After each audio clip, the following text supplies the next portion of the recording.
माझे नाव मीराबाई राऊत. माझ्या नातीचं प्रणाली राऊत, तिच्या भावाचं संदीप राऊत. प्रणाली संदीप राऊत, गाव हिवरा मुरादे. काय झालं होतं? रात्रीचे 2:30 वाजता प्रणालीला साप चावला कानाला. तेव्हाच आम्ही दवाखान्यात घेऊन आलो. कोणत्या गावाला? अमरावतीलाच आलो. नाही, पहिले पापडला गेलो, PHCत गेलो. PHCतल्या डॉक्टरनं एकच गोळी दिली आणि पाणी पाजलं. तशीच मुलगी परत आली तर इरविनला आलो. इरविनला म्हणत होते का आयशी नाही, बाळाला लघवी करायला. तर बाळाला लघवी झाली नाही. इथं आयशी रूम नाही बा पेशंटचा, लहान बाळाचा. तेव्हाच बा PDMCला घेऊन जा. आम्ही PDMCला आणलं आणि इथेही आयशीचा रूम नव्हता. आम्ही परत मुलगी वापस नेली. कोणतं ते डॉक्टर, त्या डॉक्टरचं नाव मला आठवत नाही, तिकडे नेलं. तर तिकडेही आमच्या मुलीला भरती घेतलं नाही. इरविन PDMCला आणलं, मग नंतर पारिजातकला नेलं. तिथे पण ICU नव्हता म्हणून डबल त्यांनी इरविनला आणलं. हो, इरविनचं सांगायला. त्याच्यानंतर काय झालं होतं?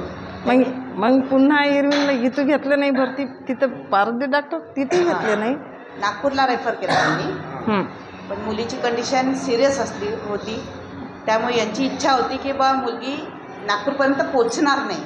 म्हणून आमचे चांदूर रेल्वेचे शिवसैनिक आहे अनिल गणखडे, यांना फोन केला यांच्या मुलाचा, संदीपचा. मग त्यांनी मला फोन केला, ताई म्हणे अशी अशी कंडिशन आहे म्हणे, त्या पोरीची कंडिशन सिरियस आहे, तर तुम्हाला इरविनमध्ये जाऊन तिला एक बेड अवेलेबल करून द्या लागेल.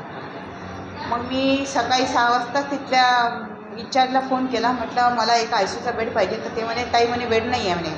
म्हटलं मला बेड पाहिजे म्हटलं, त्या मुलीला काही झालं नाही पाहिजे म्हटलं. मग मी यायच्या आधी म्हटलं मी 10 मिनिटात पोचते, तुम्ही मला बेड अवेलेबल करून द्या. मग शेवटी त्यांनी बेड अवेलेबल करून दिला. मग ट्रीटमेंट चालू झाली तिची. ट्रीटमेंट चालू व्हायला वेळ होता. डॉक्टर पवार यांना, राऊत सरांना फोन केला की राऊत सर मला लहान बाळांचे डॉक्टर पाठवा. तर ताई ते राऊंडवर आहे म्हणे, येतात म्हणे. म्हटलं ठीक आहे, मी वाट पाहते. म्हटलं किती वेळेपर्यंत येते तर. मग डॉक्टर पवार आले, त्यांनी ट्रीटमेंट चालू केली. पण 8 दिवस म्हणजे असं वाटत होतं की बा ही मुलगी कोमात गेली पूर्ण. कारण की तिचा पूर्ण ब्रेन डेड झाला होता, कानाला चावल्याच्यानी. आणि तो साप होता मनियार, सगळ्यात विषारी साप असल्यामुळे तो कानाला चावला होता तिच्या.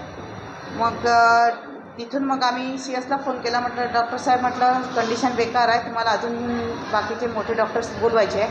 तर आम्ही सुपरच्या नरोटे सरांना फोन केला, CSनी आणि मी. तर त्यांनी त्यांचे डॉक्टर्सची टीम पाठवली. डॉक्टर ऋतुराज देशमुख पाठवले.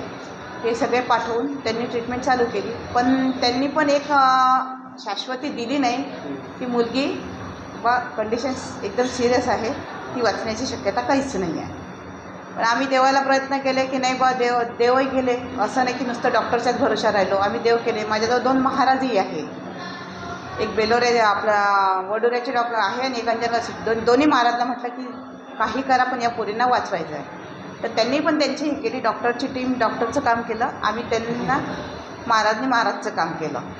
तर ती पोरगी 12-13व्या दिवशी आम्ही तिला, मग थोडीशी तिने डोळे उघडले, हातपाय हलवले. मग मी डॉक्टरांना फोन केला की डॉक्टर साहेब त्या मुलीचे डोळे उघडले, हातपायही चांगले हलून राहिले. डॉक्टर म्हणे नाही. म्हटलं डॉक्टर साहेब ही शक्यता आहे, तुम्ही येऊन पहा. मग ते म्हणे ताई ह्या चमत्कार आहे म्हणे, कारण की त्या साप चावल्याची पोरगी वाचतच नाही. हा आमच्या यातला एक रिझल्ट आहे म्हणे. एक मुलगी टाकून दिली होती ती. मी गेली म्हणून टाकून दिली होती. पुढचं सांगा ना. मुलगी गेली म्हणून टाकून दिली होती का आता 5 वाजता बा तुम्हाला ही मुलगीच मिळणार आहे. मग आम्ही घबरावलो. तशीच मी रडली या ताईला धरून. आणि मग इकडची व्यवस्थाच केली. त्याच दिवशी केली आपण इकडची व्यवस्था.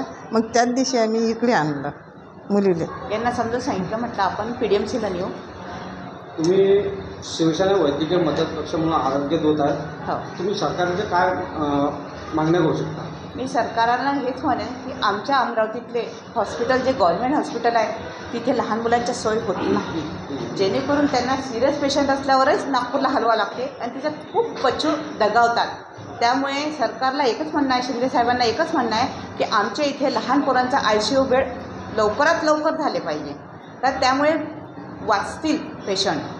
आणि सगळ्यांना एकच म्हणणं असते की शिंदे सरकार आल्यापासून सगळ्या सोयी होऊन राहिल्या आहे, पण आमच्या सरकारी हॉस्पिटलमध्ये तेवढी सोय करा, कारण की तिथे खूप गरीब म्हणजे अमरावती जिल्ह्यातले सगळे पेशंट मेळघाट असो धारणी असो कुठूनही तिथे येतात आणि त्यांना जर इलाज नाही भेटला ते गरीब असल्याच्याने ते प्रायव्हेटमध्ये नाही जाऊ शकत, त्यामुळे तिथे सोय झाली पाहिजे त्यांची, असं आमचं म्हणणं आहे सरकारला.